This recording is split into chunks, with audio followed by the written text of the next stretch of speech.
Hello and welcome to my videos. I'm going to show you how to securely delete partitions and disks in Linux.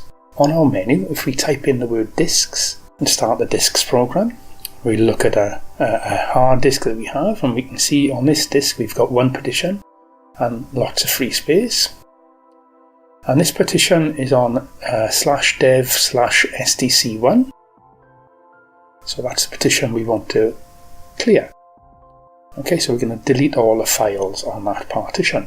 So because it's a partition that we want to work with, we need to use the sudo, then shred. And as before, we need to leave a space, then a dash vz, and then the device name, dev stc1. Press enter, put in your password, and it'll start to overwrite and wipe the partition. Now this is a destructive write. Anything on the partition will be overwritten.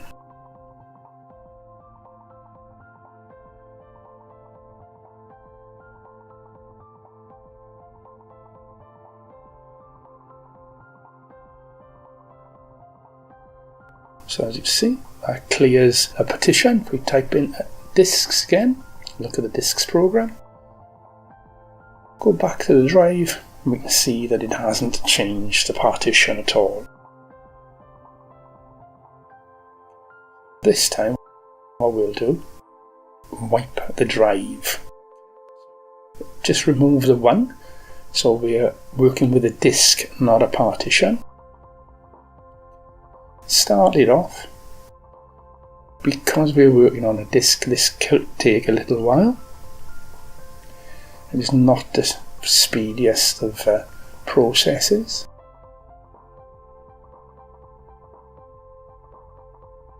It continues to wipe, and then in the end it'll go back to the command line. So if we look at disks again,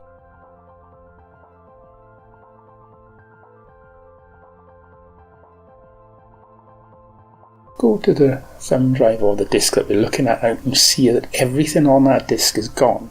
It's even wiped partitions. So all data that was on that disk has now disappeared, and it would need reformatting. Anything on there, as I said, is gone, disappeared, cannot be reread. Now if you want to do that to a hard drive on a computer, your best bet is to use a live USB. There you go, that's all done. I hope you enjoyed that. Keep coming back and I'm sure there'll be more videos to look at.